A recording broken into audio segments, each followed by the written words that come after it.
Welcome back to the Michigan Business Beat, brought to you on the Michigan Business Network. Chris Holman here, and we're coming to you from the Grand Hotel on Mackinac Island because this is where the Detroit Regional Chamber of Commerce has their policy conference. And we have with us right now, David, it is always good to have you here. David Lewis, who is the president of AT&T.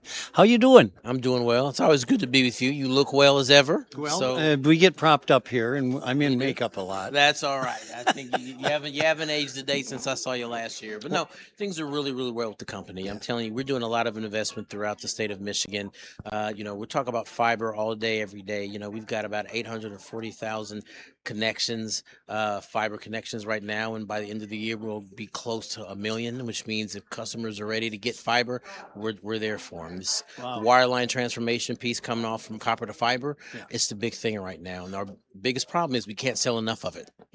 I have to tell you that being connected, that helps small businesses in rural areas become part of the business community again. You hit it spot on. It's about the rural community. We have the urban community also. Obviously, we're deploying it. There's pockets in the urban area, but as it relates to the rural area of Michigan, we want to make sure that we're out there and we're providing them with opportunity, not just with fiber, with 5G, our 5G network and our wireless capacity. We're doing a really good job on that. Through the BEAD monies that we received, we're able to even build out even more from a subsidy perspective. So we are out there reaching out to as many Michiganders as we can to make sure they get connected.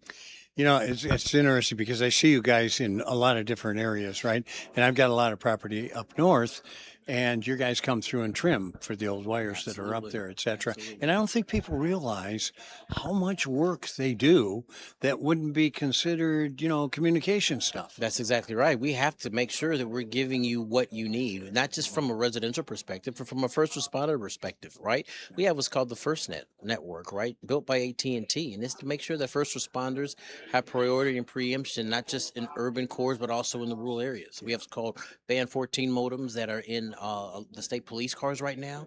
We're helping our firefighters. We're helping our police, our EMT. We've got eSIM cards for our doctors and nurses. We want to make sure that those people who are here to save lives have the best connectivity, and FirstNet's the best one that does it. Well, so what are your big challenges, right? What keeps you up at night, David? You know what? What keeps me up at night is making sure that we're getting out to everywhere that we can, right? We have this copper transition, what we call wireline, where by the end of 2029, we'll go off all of our copper and we're onto our fiber.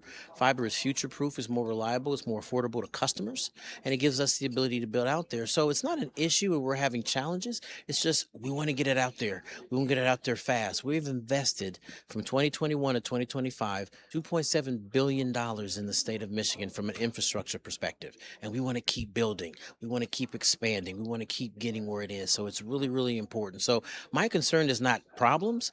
I'm anxious. I'm hungry. We're hungry. We want to get out there and we want to get this connectivity to every Michigander we can. Well, I know when you leave after this interview, your chair is still moving. So I know what your ambition level is. Absolutely. Hey, how about people? Because Sinair sponsors this every 6 months, Michigan Future Business Index. And for 5.5 years now, the big issue has been talent, getting it, retaining it. Now it is, we're not hiring because of insecurity and, not knowing exactly what's happening tomorrow. Right.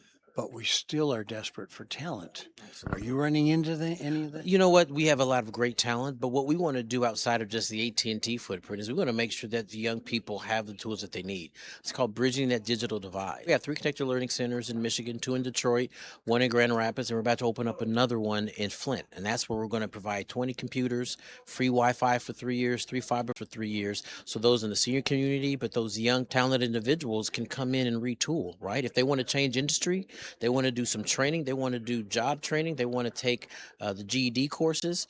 We want to provide that environment, and we work with nonprofits community to do that. So it's all about talent. It's all about retooling the talent. You could go to school for 1 degree, or you chose not to go to school after high school. You just want to go right into a trade. You need connectivity for all of that, and that's what we mean by bridging that digital divide. We want the talent to have access to information so that they can find that job that's perfect for them. And you know this, we're as short of trades as we are anything Absolutely. else. You know what I Absolutely. mean? Yeah. So our prim techs, our guys that are out there, our gals that are out there, do great work, and we want to make sure that if there is opportunity for AT&T, go on AT&T.com, and if there's positions and opportunities available, come on board. We'd love to have you be a part of the team. Dave, we got about 30 seconds, but when your guys are out trimming, I keep thinking, well, should those wires be underground? What happens with new wiring? What happens with the new Great fiber? question. Well, we new fibers underground, and it's also aerial. Depends upon the need and the demand that's there, right? If it's an underground build, we're going to do it underground. We're going to replace that copper with fiber, or if there's not been any copper there at all, we're going to deploy that fiber underneath. But there's needs and demands for it to be aerial as well. But we trim, we cut, we make sure that it's safe.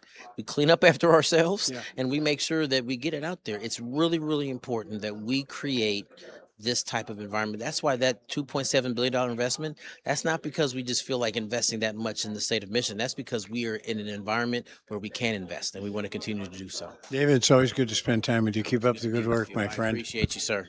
Good to see you. Absolutely. You take care. You've been watching this on the Michigan Business Beat on the Michigan Business Network. I'm Chris Holman, and we're coming to you from the Grand Hotel and the Policy Conference, which is annual, put on by the Detroit Regional Chamber of Commerce. We'll be right back.